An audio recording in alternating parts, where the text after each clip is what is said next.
Mesdames et messieurs, bonsoir et bienvenue à votre émission. Vous êtes en direct sur Yéli-Vision et Songo Média. Aujourd'hui, nous sommes jeudi 18 août 2022 et nous sommes avec une personnalité politique, avant ça un Malien et une autorité. Et il a été débuté à Direy en 2013, notaire aussi de profession. Il a été aussi juge titulaire à la Haute Cour de justice, Maître Al-Kaidi Mahmoudou Touré. Maître, bonsoir. Bonsoir Abdoulaye Diaweke. Et bienvenue, merci d'avoir répondu à notre invitation. C'est un plaisir de partager. Maître, nous allons commencer avec la première question. Quel est votre état d'esprit après avoir entendu la réception de notre armée avec des nouveaux équipements, des aéronefs qui peuvent mener des combats nocturnes?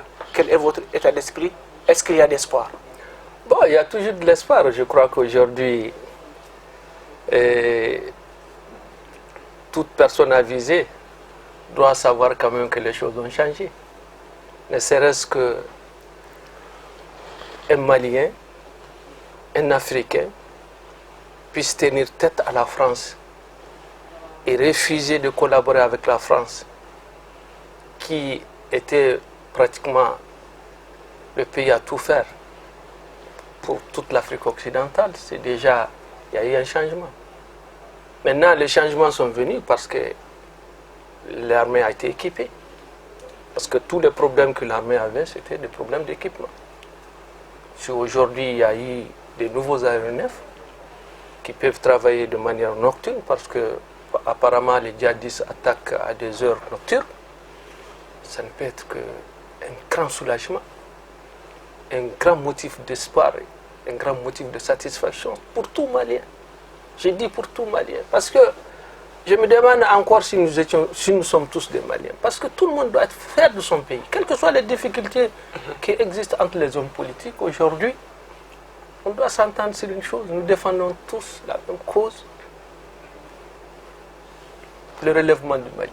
Donc aujourd'hui, c'est toute une fierté pour moi, un motif de satisfaction pour tout homme averti par rapport à cette nouvelle réception. Et que les militaires en font un bon usage, parce que ça aussi, réceptionner des matériels, ce n'est pas ça le problème, c'est pouvoir aussi les utiliser à bon escient. Il faudrait qu'il y ait des personnels qualifiés, il faudrait qu'il y ait des formations continues par rapport à nos militaires sur tous les domaines. Des personnels qualifiés, on doit faire d'autres hommes sur le terrain? Non, des personnels qualifiés. Si tu donnes un avion, on te donne un avion, est-ce que tu vas pouvoir le conduire? Tu ne peux pas. Est-ce que tu peux piloter un avion? Tu ne peux pas. Il y a des pilotes. Est-ce qu'ils peuvent piloter tous les avions? Ça aussi, c'est ça.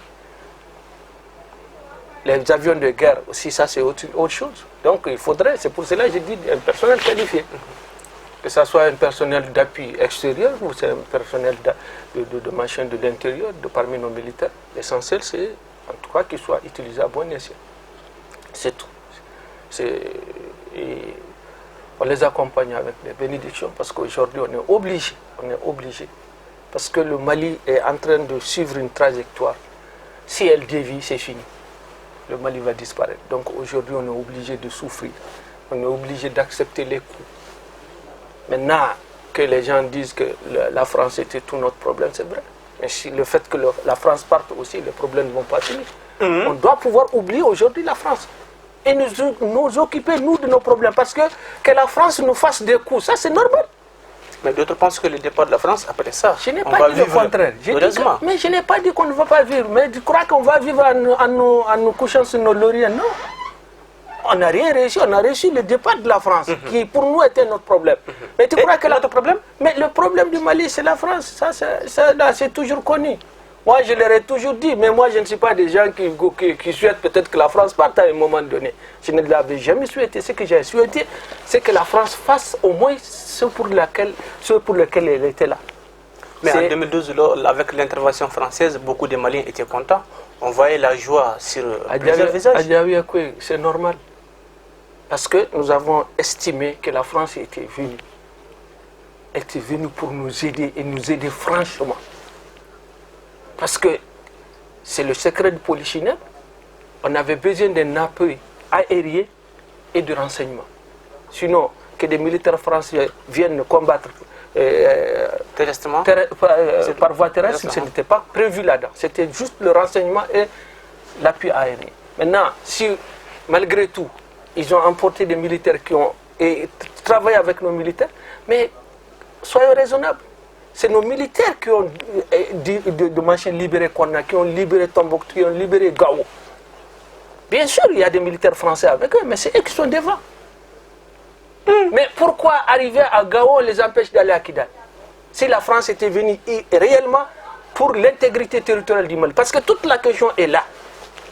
La France était venue pour qu'on recouvre notre intégrité territoriale. Notre intégrité territoriale s'arrête à Gao. Ça ne s'arrête pas à Gao. Donc les Français, en ce moment, il y avait un enthousiasme parce que dans notre état d'esprit, c'était tout simplement la France était venue, c'est fini, on allait libérer partout. La France a libéré Konna, la France a libéré Konna grâce à nos militaires, c'est nos militaires qui étaient devant. Oui, ça c'est clair, il faut que ce soit clair, c'est nos militaires qui étaient devant. Mais si la France avait fait la même chose à Kidal, est-ce qu'aujourd'hui on serait là? Donc c'est la France qui nous a refusé de... Si la France n'avait pas détruit la Libye, est-ce qu'aujourd'hui même on serait même là? Est-ce qu'il y aura même des rébellions? Voilà. Donc comment, au lieu de venir... la France a détruit la Libye. Est-ce que la France a demandé aux Libyens ou bien aux anciens militaires libyens de franchir la frontière Mali-Libye? Je te dis, si la France n'avait pas détruit la Libye, est-ce qu'il y aurait même une rébellion? C'est toute la question. Donc aujourd'hui, la France était même légitime que la France vienne ici parce que c'est elle qui a créé les dégâts. Donc c'est elle qui doit venir réparer. C'est l'Occident là qui est à la base de tout ce qui est arrivé en Afrique occidentale et dans le Sahel. L'Occident a un devoir moral de venir réparer. Si c'est la France qui a été mandatée pour ça, c'est très bien. Mais ce qui est sûr, le jour où on disait que les djihadistes avançaient sur Bamako, que quelqu'un stoppe cette avancée, mais la France a été saluée en son temps.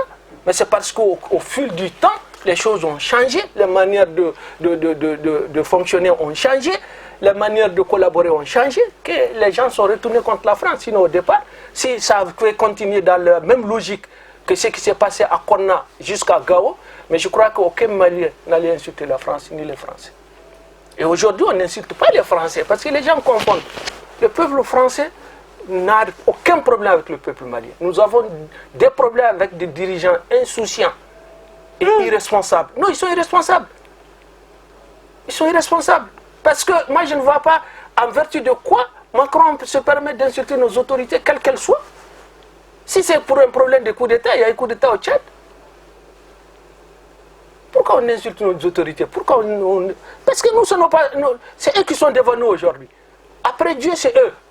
Si on les insulte, on ne sera pas content, quelles que soient nos différences. Hein?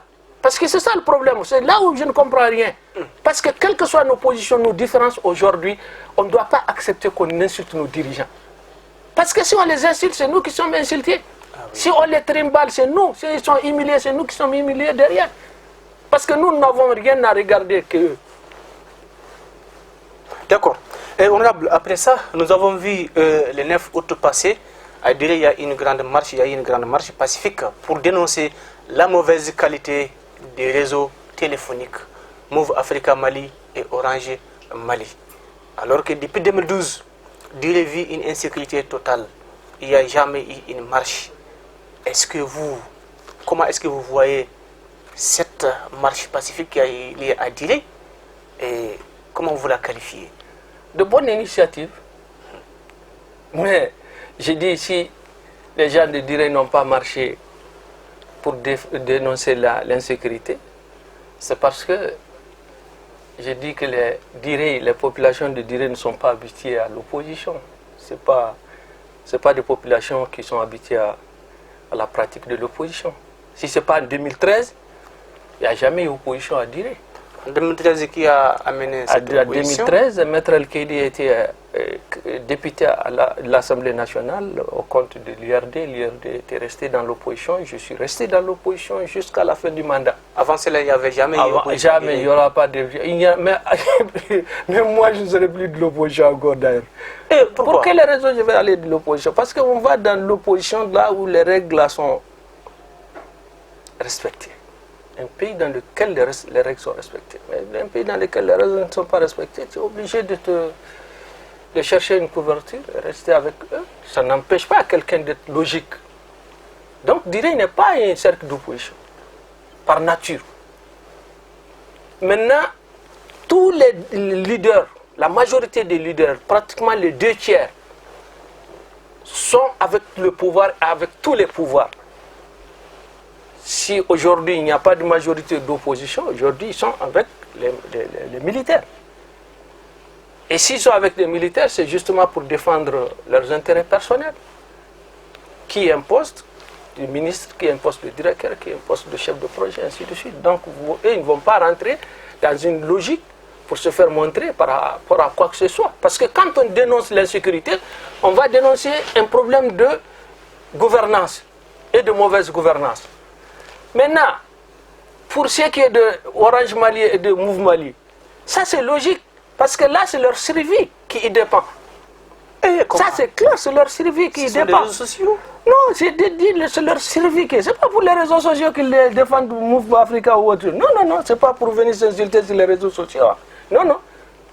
C'est parce qu'il y a des gens qui ne savent rien faire que utiliser les réseaux sociaux pour calomnier, les réseaux sociaux pour diffamer, les réseaux sociaux pour donner des bonnes ou de mauvaises informations.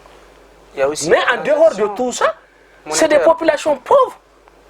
La plupart de ces gens-là qui sont dans ces villages, dans ces campagnes, dans ces hameaux, vivent à partir de l'extérieur. Avec la transaction. Avec les transactions. Donc s'il n'y a pas le réseau pour pouvoir envoyer 2000, 3000 pour faire le repas du jour, vous voyez comment ça fait? Qu'est-ce que ça fait? Donc voilà la raison fondamentale. Sinon, ce n'est pas pour venir communiquer sur les réseaux. Non, non. En dehors de la communication, c'est parce que c'est la survie aujourd'hui de tous ceux qui sont habitués à ces réseaux-là aujourd'hui, partout dans le monde. On ne peut plus vivre sans ça. Parce que les repas, les foyers vivent par ce que les gens envoient de l'extérieur.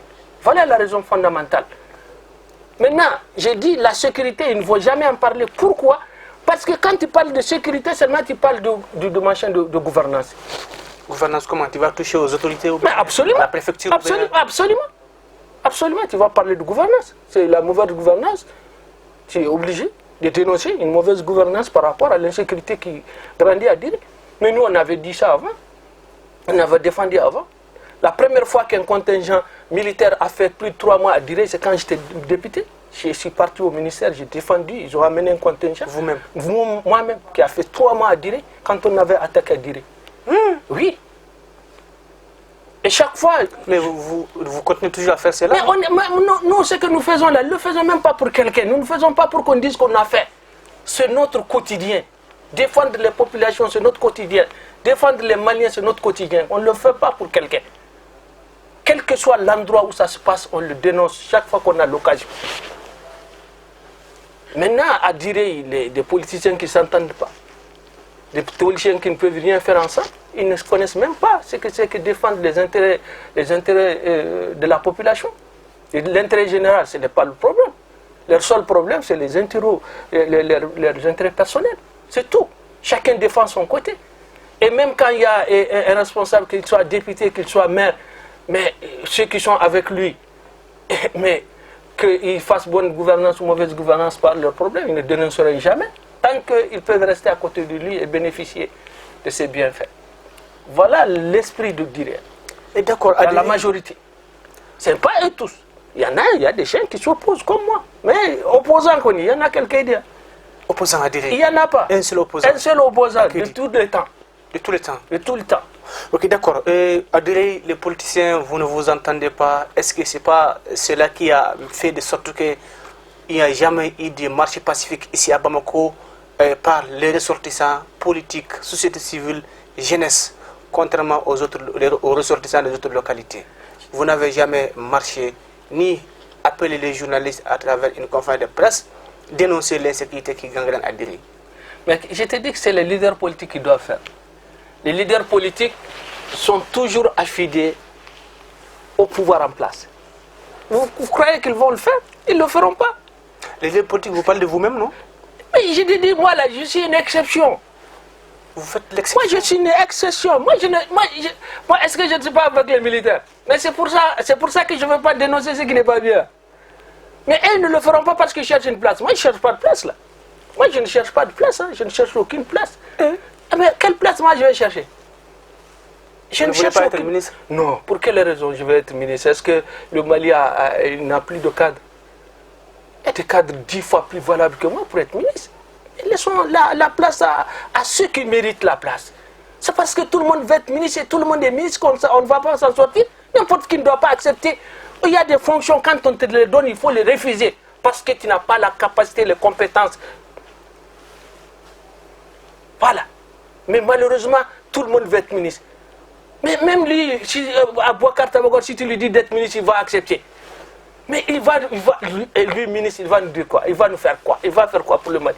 Mais si tu lui dis, voilà ce qu'il connaît. Il faut lui donner les matériels pour qu'il puisse exceller dans ça. Mais maintenant, tout le monde veut être ministre. Moi, je ne cherche pas. Mais je te dis que direct, tu ne verras pas. Ce que tu es en train de demander, ils ne le feront pas. Maintenant, nous, on a été voir le Premier ministre pour exposer nos problèmes. Ça aussi, c'est pas peur. Mes conférences de presse dirigées par des leaders politiques de Diré. Ah bon, je ne dirais pas que ça ne va pas se faire. Mais pas maintenant. Ah oui, ça ne se fera pas. Ok, d'accord. À Diré, vous dites que les politiciens sont affiliés aux autorités, au pouvoir. Et est-ce que ce n'est pas ce qui a fait que de sorte que les découpages territoriaux, beaucoup de cercles ont été érigés en région, sauf Diré?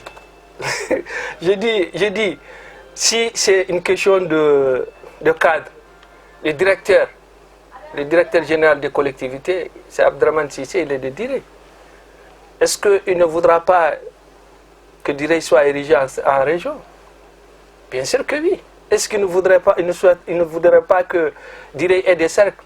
C'est vous que oui, mais la population connaît. J'ai dit que bien sûr que oui. Mais s'il ne l'a pas fait, s'il ne l'a pas obtenu, ce n'est pas parce qu'il ne le veut pas, c'est parce qu'il ne peut pas. Mais moi, j'ai été aux premières contestations à Tombouctou. Moi, je ne suis pas représenté, je ne suis pas parti représenté parce que dans tous les cas, c'est les maires, les chefs de village, les chefs de fraction qu'on a convoqués à cette réunion. Mais moi, j'ai participé à ça. Ce n'est pas parce que Diré n'a pas demandé. Peut-être qu'elle n'a pas obtenu. Maintenant, le problème est que... Vous avez demandé? Mais si. Moi, j'étais là-bas, il y a eu des propositions. Il y a eu des propositions. On a proposé à Ibongo, on a proposé Sareyamo, on a proposé de nouvelles communes. Mais j'ai dit, le découpage territorial, ce n'est pas pour nous. Le découpage, nous autres là. Nous autres là qui n'avons pas pris les armes. Donc il faudrait qu'on prenne des armes? Non, je ne l'ai pas dit. Mais j'ai dit, ce n'est pas pour nous autres qui n'avons pas pris les armes. C'est les mouvements, c'est pour eux. Les communes qui se sont constituées là-bas, mais moi j'étais là, je sais comment ça s'est passé. Donc généralement, c'était des choses qui doivent bénéficier au mouvement. C'est des choses qui doivent bénéficier au mouvement. Donc si par hasard, par extraordinaire, certains ont pu avoir Rarous, le cas est pas tant. Parce que les cercles les communes de Gourma Rarous là, mais c'est pratiquement une république par rapport au chef-lieu. Donc je crois que ça, c'est des choses qui sont tellement évidentes que si on ne les faisait pas, les gens ne vont pas comprendre. Mais l'essentiel, c'est pour les mouvements. La SEMA et la plateforme, c'est pour eux que ce découpage a été fait. Et d'ailleurs, la plupart des lois qui ont été votées dans le cadre de l'accord, j'ai dit la plupart, le reste c'est du saupoudrage. On généralise parce que une loi qui ne s'applique qu'à une zone déterminée, on appelle ça en droit une loi unique. C'est justement pour ça qu'on dit, bon, même les autorités intérimaires, on peut les appliquer à Sikasso ou autre chose, mais on va appliquer les autorités intérimaires à Sikasso comment? Mais dans la loi, c'est écrit. Mais on ne peut pas, parce que la SEMA et la plateforme doivent participer. Il n'y a pas de SEMA de plateforme à Sikasso, dis-moi. Donc c'est du saupoudrage. Mais tout ça, si ça doit amener la paix, où est le problème? Il n'y en a pas. Maintenant que Diré ne se plaigne pas de ça, seulement peut-être que les gens ont cherché et n'ont pas obtenu. C'est tout. Mais qu'on ne vienne pas accuser qui que ce soit. Moi, j'avais vu une fois une déclaration sur Diré le changement pour dire que Diré... Mais j'ai dit, mais il y a des gens ici qui, au moment où il y avait les anciennes autorités, ils avaient tout le pouvoir de pouvoir donner à Diré le titre de région ou de créer de nouveaux cercles. Parce qu'ils étaient avec le pouvoir pour ce qu'ils ne l'ont pas fait. Maintenant, c'est le médecin après la mort. Parce que ce n'est pas les autorités intérimaires, les autorités de la transition qui ont fait le découpage. Le découpage a été fait au temps de Ibeka. Mais la population de Diré s'est plainte. Elle se sent délaissée par les politiques, surtout vous. La population pense que c'est uniquement le temps de faire des campagnes que vous lui revenez. À Diabiakoy, quand le découpage se faisait, quand les consultations se passaient à Tombouctou, les populations de Diré étaient où? Dis-moi, elles étaient où? Elles ont quitté le cercle. On demande quelque chose au moment où c'est faisable ou après que ce soit fait. On soigne quelqu'un quand il est malade ou bien quand il est mort. C'est après sa mort qu'on le soigne. On le soigne quand il est malade, non? Je dis, les populations étaient là quand on faisait le découpage. Qu'est-ce qu'elles ont fait? Elles ont marché en ce moment? Elles ont revendiqué en ce moment? Nous, on a fait une assemblée générale au niveau de notre association Aïbongo. Mais c'est ce que je leur ai dit. J'ai dit, mais ce n'est pas maintenant. C'est au moment où les choses se passaient qu'on devrait pouvoir lever la voix, hautement la voix, pour réclamer. Ce n'est pas quand les choses se sont passées, les choses sont finies. On a fait les conclusions, les dernières conclusions, on a fait les dernières analyses, mais ce n'est pas en ce moment qu'on va venir dire que Diré n'a pas eu ça, Diré n'a pas eu ça. C'est des gens seulement qui veulent se montrer, c'est tout, c'est pas comme ça. Quelque chose, tu le cherches au moment où tu peux l'avoir. Et quand les choses se déroulent, au moment où les choses se déroulent, c'est en ce moment qu'il faut réclamer. Ce n'est pas quand tout est fini qu'on va venir dire simplement pour qu'on dise que tu aimes Diré plus que les autres. Parce que la plupart des gens qui parlent, c'est ce qu'ils savent dire. Ok, d'accord. Honorable, maintenant, notre pays, le Mali et la Côte d'Ivoire, il y a des tiraillements entre ces deux pays parce que nos autorités ont mis sous mandat de dépôt les 49 militaires ivoiriens qui sont entrés sur notre territoire illégalement et les considèrent comme des mercenaires. Comment est-ce que vous voyez cette situation? Bon, c'est une situation regrettable, c'est tout. Une situation très regrettable et qui doit être gérée avec beaucoup de tact. Parce que la Côte d'Ivoire et le Mali, c'est la même chose pour moi. Comment? Mais un pays dans lequel vous avez plus de 3 millions de ressortissants, vous ne pouvez pas souhaiter quand même qu'il y ait un problème entre ce pays-là et le vôtre. Il y a plus de 3 millions de Maliens en Côte d'Ivoire. Et qui ont des richesses énormes. Et selon vous maintenant... Non, moi j'ai dit que non, diplomatiquement, sur le plan diplomatique, on trouvera la solution. Je trouverai la solution pour le moment. Vous voyez, c'est normal. Voilà, les tensions. Non, les tensions vont baisser. Les tensions vont baisser. Les frères se querellent toujours, mais se retrouveront toujours. C'est la même famille. Et dans la famille, il peut y avoir des tensions, mais elles vont se calmer, obligatoirement. Parce que c'est de l'intérêt de tous les deux pays de le faire. Parce que nous avons tellement besoin l'un de l'autre que cette brouille-là, elle est passagère. Elle va se dérouler, elle va se finir comme on le pense, entre les frères. Voilà. Ok, d'accord. Voilà, et quel est l'état d'esprit de votre parti et Mouvement pour le Mali? Le Mouvement pour le Mali se porte absolument à merveille. Parce que le Mouvement pour le Mali, c'est un parti. Et nous sommes restés un parti. Même cette année que personne, pratiquement la plupart des gens n'ont même pas fait de calendrier. Notre parti a fait un calendrier. Au moins, les gens Diré le savent. Les seuls calendriers qui ont été reçus à Diré, c'est les calendriers du Mouvement pour le Mali, en dehors de ceux des transporteurs qui font de la publicité.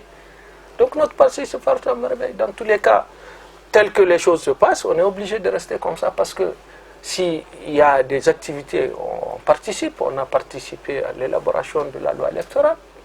Voilà, donc c'est tout. Chaque fois qu'on nous sollicite, nous sommes prêts. Et votre parti parce que nous accompagnons la transition. Le Mouvement pour le Mali accompagne la transition. Cela ne veut pas dire que quand il y a des choses qui ne vont pas, que le parti ne dénonce pas. Le parti dénonce en même temps qu'il a... C'est ça la vérité. Parce que quand ton ami ne te dit pas la vérité, il faut payer ton ami pour que te dise ça. Voilà. C'est-à-dire qu'aller ensemble, cheminer ensemble, veut dire que chaque fois que tu vois que l'autre est en train de dérailler, de déraper, il faudrait le ramener sur le droit chemin. C'est tout. Sinon, il n'y a pas autre chose. Le parti se porte très bien. Notre parti se porte très bien. Le président a perdu récemment, le jeudi passé, sa maman. Et je profite de votre antenne pour présenter mes condoléances les plus attristées à l'ensemble de sa famille. Voilà. Merci. Votre dernier appel à la population malienne? La population malienne doit savoir aujourd'hui que, c'est-à-dire, on a beau parler, aujourd'hui on doit arrêter de parler. Parce qu'on a tout dit. Il n'y a pas quelque chose que nous n'avons pas dit. Maintenant, mettons en pratique ce que nous avons dit. Tout le monde parle d'union, mais personne ne fait le premier pas. Nous aimons tous le Mali, mais personne ne travaille à ce qu'ils vivent. Nous travaillons tous à ce qu'ils meurent. C'est très grave. Moi j'ai dit, moi là. Vous faites l'exception. Moi je ne suis même pas une exception, parce que moi j'ai dit, je ne rentre pas dans ces méchancetés. J'ai dit à Diré, les politiciens ne s'entendent pas. Mais moi, il n'y a pas un politicien à Diré que je refuserais de saluer, sauf s'il refuse de me répondre. Mais qu'est-ce que je peux faire quelqu'un qui refuse de me répondre? Ça, je ne peux rien contre. Mais moi, je ne veux pas me fâcher avec quelqu'un pour ne pas pouvoir lui parler. Parce que moi, je crois que nous défendons la même cause. Nous voulons le bien-être des populations.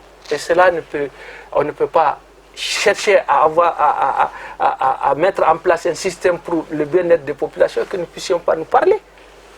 Nous avons des divergences politiques, des convictions différentes, ça c'est clair et net. Mais aujourd'hui, mettons en pratique cette union, faisons le rapprochement. J'ai dit les autorités ont intérêt à comprendre ce que moi je suis en train de leur dire. Moi ce que je leur dis, c'est ça la vérité. Tous ceux qui chantent pour eux, dansent pour eux, pour elles du moins, ne sont pas tous leurs amis. Et tous ceux qui les contredisent quelque part, les contrarient quelque part, ne sont pas absolument aussi tous leurs ennemis. Merci. Mesdames et messieurs, ceci met fin à votre émission. C'était avec Honorable Alkaïdi Mamoudou Touré, notaire de profession, député élu à Diré en 2013, ancien juge titulaire à la Haute Cour de justice. On vous dit au revoir, à bientôt.